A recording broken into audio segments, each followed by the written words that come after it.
Hi, RushRecap here. Today, I'm going to explain a horror mystery movie called Triangle. Spoilers ahead. Watch out and take care. The movie opens with a montage of scenes from a Saturday morning in the home of Miami-based waitress Jess.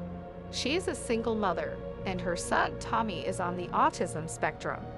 The very first scene shows Tommy crying, seemingly upset over something that he just saw. Jess comforts him and says that he simply had a nightmare. In the second scene, Jess is picking up Tommy's expensive toy from the pool outside, while the little kid is busy painting his coloring book in the kitchen.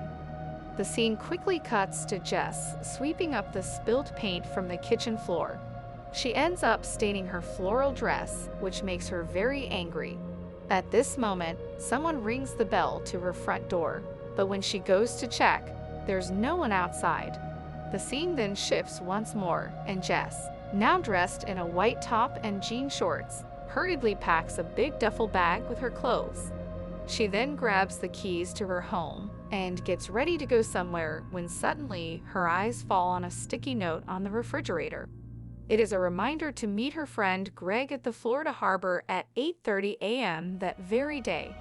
Following this, Jess loads the duffel bag in the back of her car with great effort, as if it has something very heavy inside.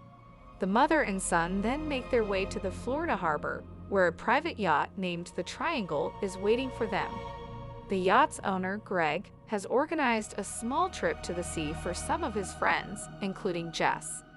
The first people to arrive at the harbor are Sally, her husband Downey, and their friend Heather. Soon after, Greg's onboard helper Victor arrives, closely followed by a very exhausted-looking Jess. The strange thing is that Tommy is nowhere to be seen. Greg rushes towards Jess with a huge smile and asks if she is doing all right. But before he can question further, she hugs him and apologizes. The confused captain tells her that they can cancel the trip if she doesn't want to go. However, she insists on taking the voyage. So without further delay, they set sail into the ocean with clear blue skies. After a while, the extremely exhausted Jess falls asleep in the cabin. She experiences a dream where she sees herself being washed up on a shore, but seconds later, Heather arrives in the cabin, which wakes her up. As the two share a glass of champagne, Jess looks slightly lost, as if she has forgotten the events prior to her falling asleep. Shortly afterwards, Heather and Jess join the rest on the deck, where Victor alerts everyone that the wind has completely died down. Downey then sees an approaching storm, and dark, intimidating clouds quickly replace the clear blue skies. Concerned, Greg contacts the Coast Guard on the radio and conveys their predicament. But the communication between the Triangle and the Coast Guard is intercepted by another call from a nearby ship.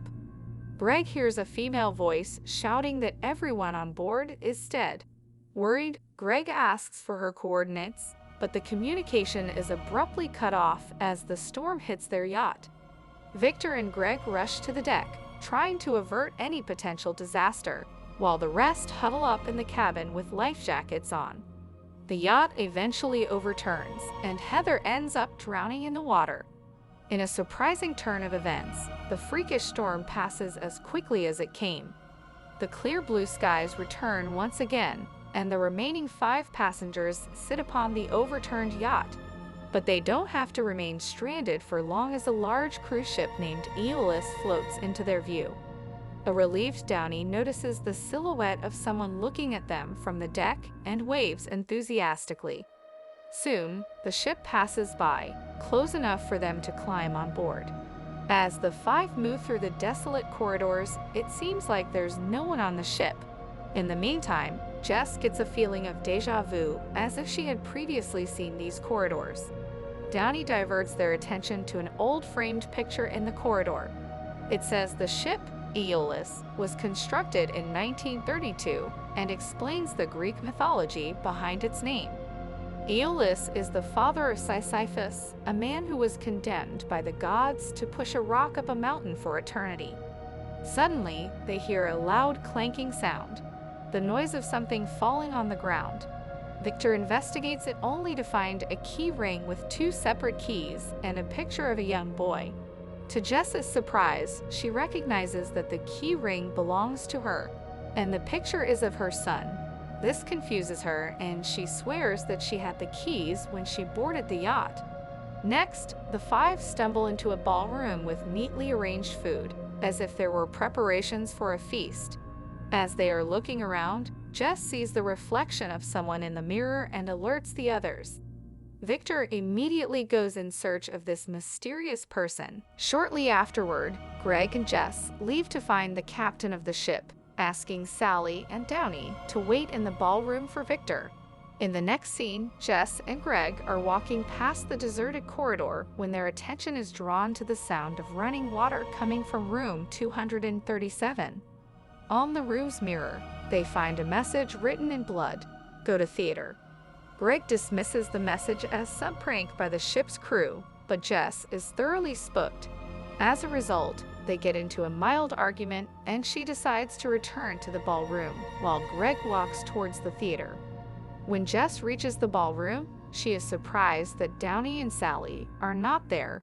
Seconds later, a blood-soaked Victor arrives and immediately tries to strangle her. However, she finds a nasty gash on the back of his head and presses it until Victor passes out from the pain. Before she can catch her breath, the sound of a loud gunshot forces her to run to the theater, where she finds Greg with a large bullet wound in his abdomen. To her horror, Sally and Downey are also there, and they accuse her of this horrific act. They claim that before dying, Greg revealed that she was the one who shot him. Downey also questions Jess on why she asked them to come to the theater. Confused, she denies even meeting them since she and Greg left the ballroom. Just then, a mysterious masked figure starts shooting at them from the upper gallery of the theater. Sally and Downey are immediately killed, while Jess runs away. The masked killer chases her, and after a brief game of cat and mouse, the two meet at the middle deck of the ship. Jess grabs an emergency axe that is hung on the ship's wall and, surprisingly, overpowers the murderer. With no bullets left in the gun, the masked figure mutters, "It's the only way to get home," and then repeats the phrase, "Kill them." But Jess ignores these words and takes a big swing with her axe, causing the killer to fall off the ship. Now everyone on board is dead, making her the lone survivor of this bizarre event. But Jess doesn't get much time to reflect on the traumatic incident, as she hears several voices yelling from the vast ocean beyond the ship. In a shocking twist of events, Jess witnesses 5 stranded people on the back of an upturned yacht nearby the ship. Those 5 people are none other than Greg, Victor, Sally, Downey, and herself. The new Downey sees her silhouette on the deck and waves at her, although he has no idea it's her. The new group then boards the ship, and everything happens just as it previously occurred. The survivor Jess spies on the newly boarded Jess, who is hit with feelings of déjà vu. Later in the corridor, the survivor Jess accidentally drops her carrying and flees before anyone catches her. Just as it had happened previously, Victor finds the carrying, along with the photo of Tommy attached to it.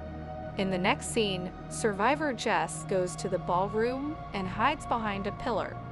Once again, the group arrives there, and new Jess catches a glimpse of her in the mirror. Scared, she runs away, but the new Victor finds her on the deck.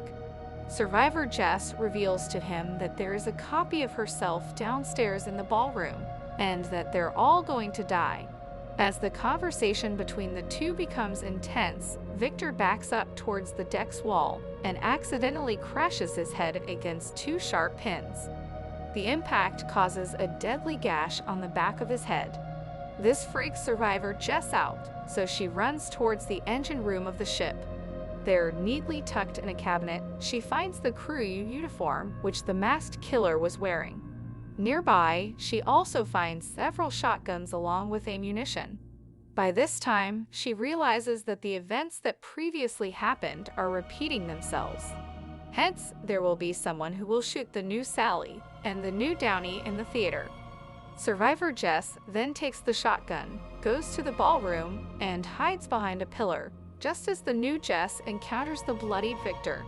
But what happens next didn't happen in the previous loop. The survivor Jess encounters her other self, makes her run away in shock, and consequently stops her from accidentally killing Victor.